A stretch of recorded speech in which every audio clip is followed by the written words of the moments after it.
கர்நாடக வனத்துறையினரால் 3 தமிழர்கள் சுட்டுக் கொல்லப்பட்டது தொடர்பாக தமிழக சட்டப்பேரவையில் கவன ஈர்ப்பு தீர்மானம்.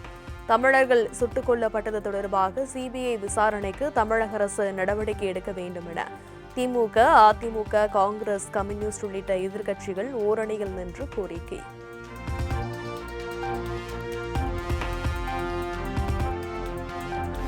கர்நாடகாவில் 3 தமிழர்கள் சுட்டுக் கொல்லப்பட்டது போலி என்கவுண்டர் என திமுக எம்எல்ஏ பால் மனோஜ் பாண்டியன் குற்றச்சாட்டு. மாடுகளை தேடி சென்றவர்களை மான்வேட்டை சென்றதாக அநியாயமாக சுட்டுக் கொல்லப்பட்டுள்ளதாக புகார். மரியமங்கலா வனப்பகுதியில் 3 தமிழர்கள் கால்நடைகளை தேடி சென்றபோது அநியாயமாக வனத்துறையினால் சுட்டுக் கொல்லப்பட்ட இந்த விவகாரத்தில் எந்த ஒரு காரணமும் இல்லாமல் அப்பாவி விவசாயிகளான அவர்களை சுட்டுக் கொன்றது மனித உரிமை மீறல். இது ஒரு ஃபேக் என்கவுண்டர் என்று கூட அழைக்கலாம்.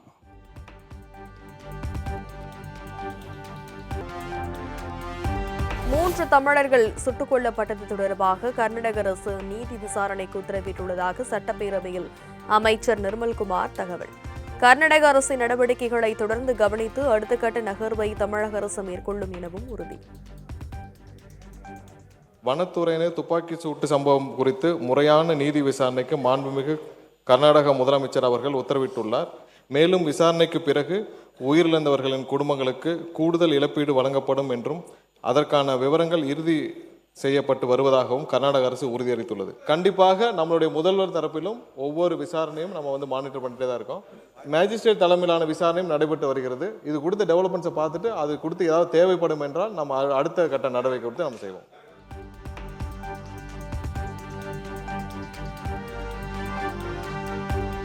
எந்த ஒரு மாநிலத்தில் நடக்கும் பிரச்சினைகளிலும் பிற மாநிலம் தலையிட முடியாது. கர்நாடகாவில் 3 தமிழர்கள் சுட்டுக் கொலை செய்யப்பட்ட விவகாரத்தில் கர்நாடக முதல்வர் DK சிவகுமார் கருத்து.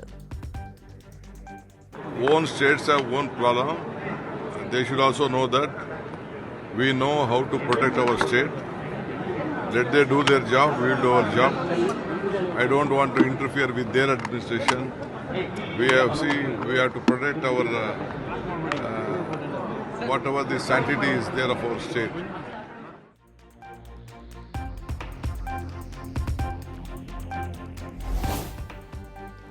எங்கள் மாநிலத்தை எவ்வாறு பாதுகாப்பது என்பது எங்களுக்கு தெரியும் என கர்நாடக முதல்வர் DK சிவகுமார் கருத்து. தமிழக முதல்வர் விஜய் அவரது வேலையை செய்யட்டும், நாங்கள் எங்கள் வேலையை செய்கிறோம் எனவும் பேட்டி. CM Vijay says it's not acceptable. Yesterday CM Vijay also made a statement. I don't want to comment on everything. It is a general this one. They should do their job, we should do our job. Cuddalore மாவட்டம் பரங்கிப்பேட்டை அருகே hydro carbon கிணறுகள் அமைக்கப்படுவது தொடர்பாக கவன ஈர்ப்பு தீர்மானம். Hydro carbon கிணறுகள் அமைக்க தமிழக அரசு அனுமதிக்க கூடாது என MLA தமிமுன் அன்சாரி வலியுறுத்தல். எனது சிதம்பரம் தொகுதிக்கு உட்பட்ட பரங்கிப்பேட்டைக்கு கிழக்கே ஹைட்ரோ கார்பன் கிணறுகள் அமைப்பதற்கான திட்டங்கள் குறித்த விவகாரத்தில் ஏற்கனவே இத்தகைய கிணறுகள் அங்கே தோண்டப்பட்டிருக்கிற காரணத்தினாலே பல பாதிப்புகள் வந்து கொண்டிருக்கக்கூடிய நிலையில் இப்போது புதிதாக 4 கிணறுகளை தோண்டுவதன் மூலமாக நிலத்தடி நீர் உட்போகும், விவசாய விளைநிலங்கள் பாதிக்கப்படும், மீனவர்களுடைய வாழ்வாதாரங்கள் பேரழிவுக்கு உள்ளாகும். அந்த வகையில் இந்த திட்டத்தை இந்த அரசு உறுதியாக நிராகரிக்க வேண்டும்.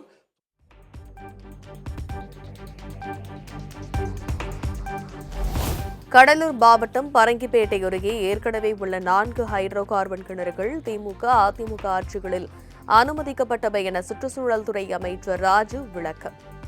திமுக அரசின் காலகட்டத்தில் தான் அந்த 3 கிணறுகளுக்கும் அனுமதி கொடுத்துள்ளது. அது ஏற்கனவே உள்ள 4 கிணறுல 2006 காலகட்டத்திலும் 2009 காலத்தில் 2 கிணறுகளுக்கும், அதிமுக காலத்தில் 2012 ஒரு கிணறுக்கும் ஆகிய மொத்தம் 4 கிணறுகளுக்குமே திமுக 3 கிணறுகளுக்கு திமுக ஆட்சி புரிந்த காலகட்டத்திலும் அதிமுக ஆட்சி புரிந்த காலகட்டத்தில் ஒரு கிணறுக்கும் தான் அனுமதி கொடுக்கப்பட்டது.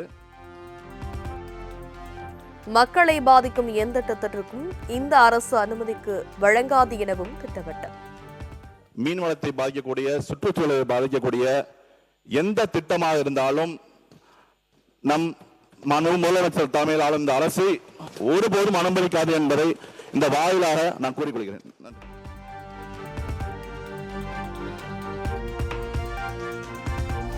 காலை உணவு திட்டத்தின் பெயரை மாற்றாமல் வேறு ஒரு திட்டத்தை தொடங்கி அதற்கு காமராஜர் பெயர் வைத்திருக்கலாம் என பேரவையில் முன்னாள் அமைச்சர் ஏவா வேலு கருத்து.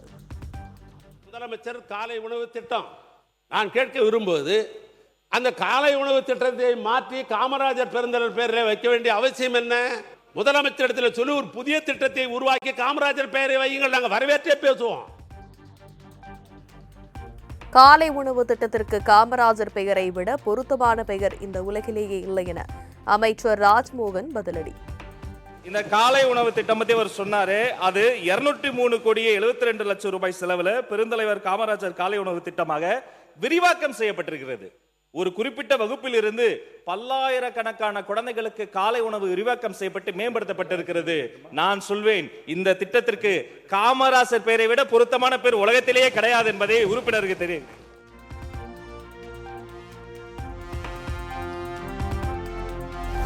கடந்த 5 ஆண்டுகளில் நெடுஞ்சாலைத்துறை மற்றும் பொதுப்பணித்துறையில் விடுக்கப்பட்ட டெண்டர்களில் என்ன நடந்தது என்பது குறித்த வெள்ளை அறிக்கை விரைவில் வெளியிட உள்ளோம். சட்டப்பேரவையில் அமைச்சர் ஆதவ் அர்ஜுனா அறிவிப்பு. கூடிய சீக்கிரத்தில் வெள்ளை அறிக்கை வெளியிட போறோம். நெடுஞ்சாலை துறையிலையும் பொதுப்பணித்துறையிலையும் கடந்த 5 வருடங்களாக நடந்த அனைத்து டெண்டர்களையும் என்ன நடந்தது என்று இன்றைக்கு அவையில் நாங்கள் சொல்ல விரும்பல. அதுல இந்த லாஸ்ட் 60 நாள்ல 20 ப்ராஜெக்ட் மேல ரீடெண்டர் விட்டோம். அதோடைய பாசிட்டிவ் ரியாக்ஷன் என்ன, முதலமைச்சர் சொன்ன மாதிரி ஹை வேல்யூ போட்டாங்க அப்படின்னு சொன்னது உண்மை. சுமார் 20% 36% வேல்யூ கம்மியா இன்னைக்கு டெண்டர் வந்து கொண்டிருக்கு.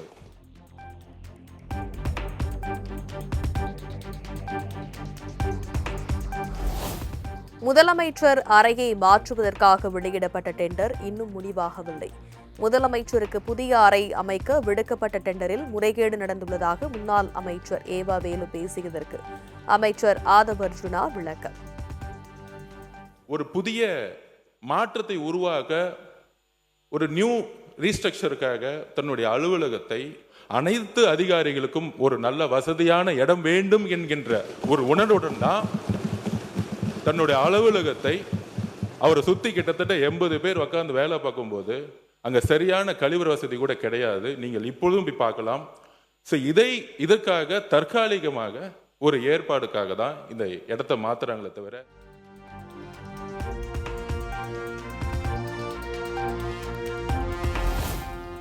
ராமேஸ்வரத்திற்கும் இலங்கையில் உள்ள தலைமன்னாருக்கும் இடையே பயணிகள் படகு போக்குவரத்து சேவை குறித்து ஆய்வு. சாத்தியக்கூறுகள் குறித்து மத்திய அரசு மற்றும் சம்பந்தப்பட்ட அதிகாரிகளுடன் கலந்து ஆலோசித்து ஆய்வு செய்ய முன்மொழியப்பட்டுள்ளதாக சட்டப்பேரவையில் தமிழக அரசு தகவல்.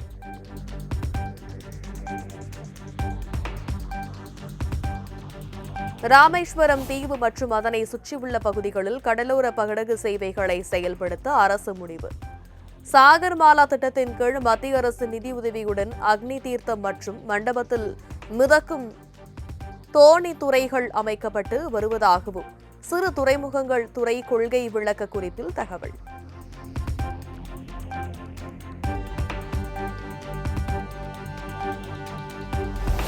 சென்னை தலைமைச் செயலகத்தில் முதலமைச்சர் விஜயுடன் விசிக தலைவர் திருமாவளவன் சந்திப்பு. உளுந்தூர்பேட்டையில் நேற்று நடந்த விசிக மாநாட்டில் நிறைவேற்றப்பட்ட சில தீர்மானங்கள் தொடர்பாக சந்திப்பு என தகவல்.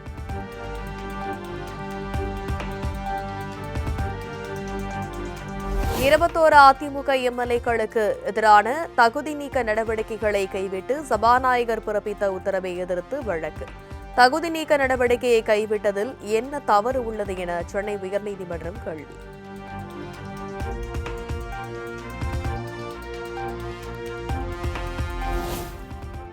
ஊத்தங்கரை தாவைக்க எம்எல்ஏ இளையராஜாவுக்கு எதிரான தேர்தல் வழக்கு நிராகரிப்பு. தொகுதி வாக்காளர் ஒருவர் தாக்கல் செய்த வழக்கை நிராகரித்து சென்னை உயர்நீதிமன்றம் தீர்ப்பு.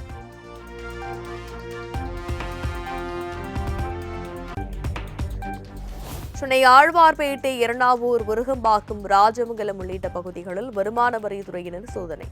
வெளிநாடுகளைச் சேர்ந்த அமைப்புகளுக்கும் இந்தியாவில் உள்ள சிறு நிறுவனங்களுக்கும் இடையே நடந்துள்ள பணி பரிவர்த்தனையில் விதிமுறைகள் மீறப்பட்டுள்ளதாக எழுந்துள்ள புகாரின் அடிப்படையில் ரெய்டு.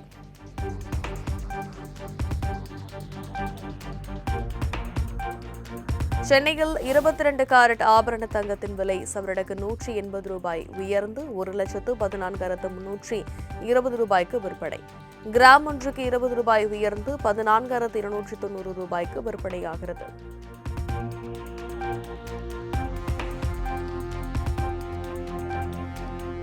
அண்ணல் அம்பேத்கர் உயர்கல்வி திட்டத்தின் கீழ் நிதியுதவி கிடைக்கவில்லை என தமிழகத்தைச் சேர்ந்த 300க்கும் மேற்பட்ட மாணவர்கள் வேதனை. நிதி தட்டுப்பாட்டால் ஆராய்ச்சி மற்றும் கல்வி முன்னேற்றம் பாதிக்கப்படுவதாகவும் உடனடி நடவடிக்கை எடுக்குமாறு முதலமைச்சர் விஜய்க்கு கோரிக்கை. அம்பேத்கர் அயரக உதவி திட்டத்தின் கீழே நான் அந்த திட்டத்தின் கீழே தான் நான் இங்கே வந்தேன். இந்த ஆண்டு 2026க்கு எனக்கு அரசுக்கிட்ட இருந்து எந்த ஒரு ஹெல்ப்பும் வரலை. குறிப்பாக ரிசர்ச்சுக்கு எந்த ஒரு ஹெல்ப்பும் வரலை. ஏப்ரலில் வர வேண்டிய என்னுடைய ஆராய்ச்சிக்கு வர வேண்டிய ஃபண்டு ஏப்ரல், மே, ஜூன், ஜூலை, ஆகஸ்ட் கிட்டத்தட்ட 5 மாதமாக எனக்கு எந்த ஒரு உதவியும் அரசுக்கிட்ட இருந்து வரல. சோசியல் மினிஸ்டர் அண்ணன் வன்னியரசை பார்த்தும் இதை ரெப்ரசன்ட் பண்ணிட்டேன். அவரும் பார்க்குறேன் அப்படின்னு சொல்லியிருக்காரு.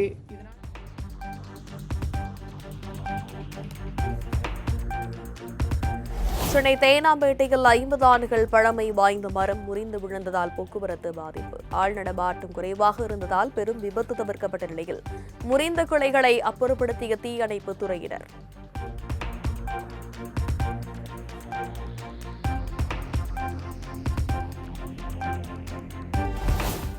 சென்னையில் வடகிழக்கு பருவமழை முன்னெச்சரிக்கை நடவடிக்கைக்காக 10 கோடி ரூபாய் ஒதுக்கீடு செய்து சென்னை மாநகராட்சி உத்தரவு. சென்னையில் 15 மண்டலங்களுக்கு முன்னெச்சரிக்கை பணிகளை ஆய்வு செய்வதற்காக நோடல் அதிகாரிகளை நியமித்து உத்தரவு.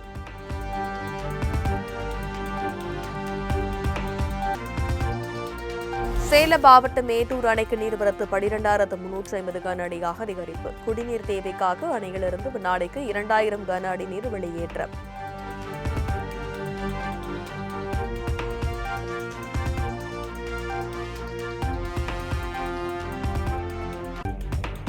குற்றாலம் மெயின் அருவி, பழைய அருவி, ஐந்தருவி உள்ளிட்ட அனைத்து அருவிகளிலும் நீர்வரத்து. வேலை நாட்களிலும் சுற்றுலா பயணிகள் வருகை கணிசமாக அதிகரித்து வருவதால் வியாபாரிகள் மகிழ்ச்சி.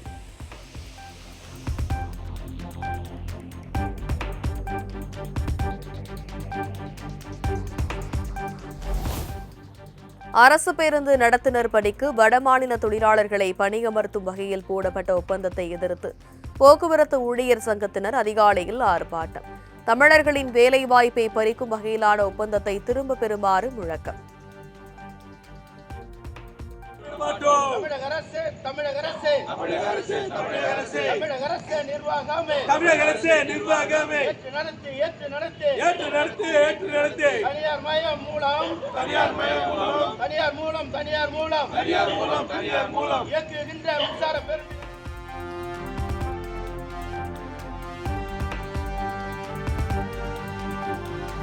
மதுரை மாவட்டம் திருமங்கலம் 4 வழிச்சாலையில் குளிர்பான பாட்டில்களை ஏற்றி சென்ற லாரி கவிழ்ந்து விபத்து. குளிர்பான பாட்டில்கள் அனைத்தும் சாலையில் கொட்டியதால் போக்குவரத்து பாதிப்பு.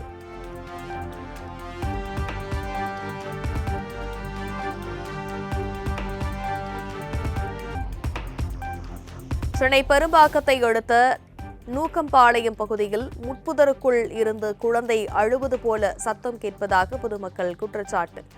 உள்ளே சென்று பார்த்தபோது குழந்தை இருப்பதாக அடையாளம் இல்லாத நிலையில் நாய் ஏதேனும் கடித்து இழுத்து சென்றிருக்குமோ என மக்கள் அச்சம். குழந்தை அழுகுற மாதிரி சவுண்டு கேட்குது அப்படின்னு காலையிலேருந்து எல்லாருமே போகிற வரவங்கெல்லாம் நின்று பார்க்குறாங்க. என்னதான் குழந்தை அழுகுற சவுண்டு கேட்குதுன்னு பார்த்துட்டு இருக்கேன். ஏன்னா நானுமே கடை 10:30 மணிக்கு தான் ஓப்பன் பண்ணேன். கடை எதிர்க்க தான். ஆனால் சவுண்டு கேட்குது. அது என்ன சவுண்டுன்னு தெரியல. ஆனால் சவுண்டு கேட்குது.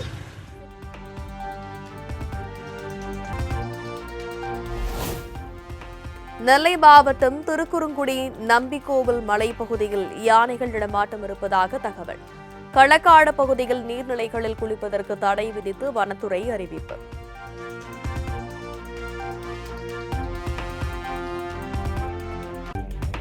போதிய விலை இல்லாததால் கிருஷ்ணகிரி மாவட்டத்தில் மல்லிகை பூக்களை தென்பெண்ணை ஆற்றில் கொட்டிய விவசாயிகள். வழக்கமாக கிலோ 250 ரூபாய்க்கு விற்கப்பட்டு வந்த நிலையில் திடீரென கிலோ 40 ரூபாய்க்கு சரிவடைந்ததால் விவசாயிகள் வேதனை.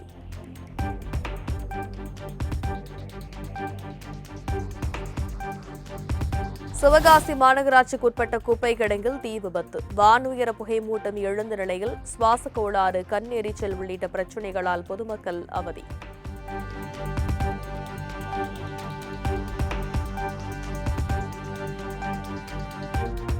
சென்னை ஓஎம்ஆர் மேட்டுக்குப்பம் பகுதியில் மதுபோதையில் நடுரோட்டில் இளைஞர் அட்ராசிட்டி. வாகனங்களை வழிமறித்தபடி இடையூறு செய்ததால் போக்குவரத்து பாதிப்பு.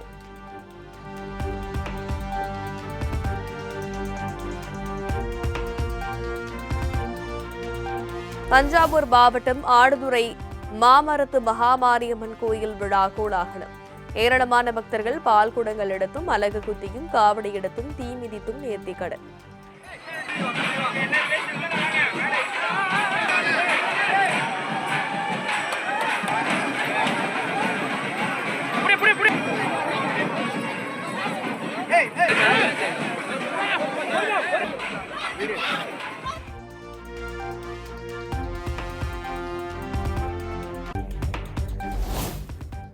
இன்றும் நாளையும் இடி மின்னல் மற்றும் பலத்த காற்றுடன் கனமழைக்கு வாய்ப்பு. திருவள்ளூர், சென்னை, திருவண்ணாமலை,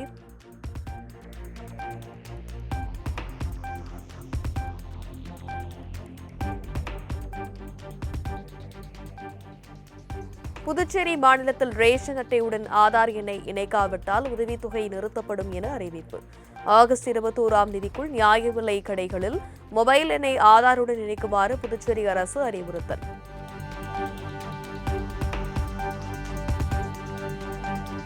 செங்கல்பட்டு, விழுப்புரம், கடலூர் மாவட்டங்களில் ஓரிரு இடங்களில், புதுவையிலும் இன்றும் நாளையும் இடி மின்னல் மற்றும் பலத்த காற்றுடன் கனமழைக்கு வாய்ப்பு. திருவள்ளூர், சென்னை, திருவண்ணாமலை, பெரம்பலூர், அரியலூர், மயிலாடுதுறை உள்ளிட்ட 11 மாவட்டங்களில் இன்றும் நாளையும் மிதமான மழைக்கு வாய்ப்புள்ளதாக வானிலை ஆய்வு மையம் கணிப்பு.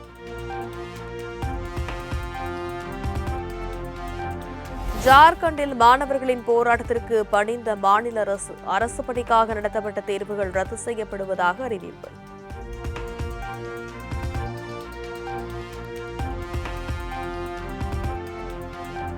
ரயில் நிலையங்களில் சுகாதாரமான குடிநீர் விநியோகிக்கப்படுவதை உறுதிப்படுத்த மத்திய ரயில்வே அமைச்சர் அஸ்வினி வைஷ்ணவ் உத்தரவு. கோவை உள்ளிட்ட சில ரயில் நிலையங்களில் கிருமிகள் கலந்த குடிநீர் வழங்கப்பட்டது ஆய்வில் தெரியவந்த நிலையில் நடவடிக்கை.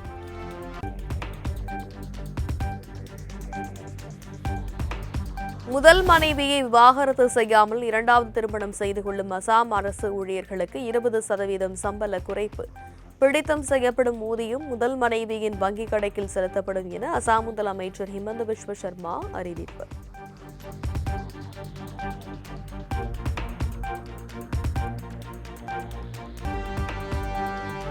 ராஜஸ்தான் மாநிலம் டீக் பகுதியில் திருமண ஊர்வலத்தின் போது காருக்குள் பட்டாசு வெடித்து விபத்து. நல்வாய்ப்பாக காருக்குள் யாரும் இல்லாததால் அசம்பாவிதம் தவிர்ப்பு.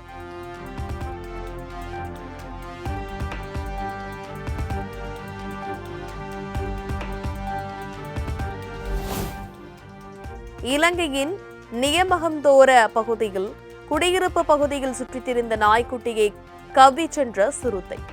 இரவில் உணவு தேடி சிறுத்தைகள் குடியிருப்பு பகுதிகளுக்குள் நுழைவதால் பொதுமக்கள் அச்சம்.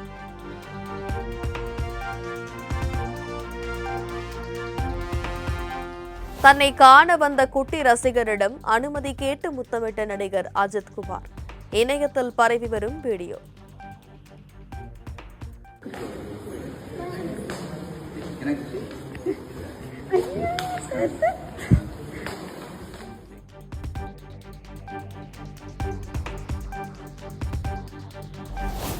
அப்பா மகனிடையே சண்டை நடந்து கொண்டிருந்ததால் டாக்டர் ராமதாஸ் பயோபிக் திரைப்படம் நின்றுவிட்டதாக இயக்குனர் சேரன் தகவல்.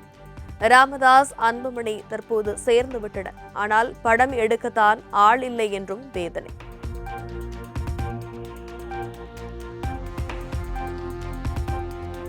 கிரிக்கெட் விளையாட்டின் போது நாய்களையும் ஆட்டத்தில் சேர்த்து கொண்ட சிறுவர்கள். விக்கெட் கீப்பராக நிறுத்தப்பட்ட நாய் வரும் பந்தை லாவகமாக பிடித்து அழகாக ஃபீல்டிங் செய்யும் வீடியோ இணையத்தில் வைரல்.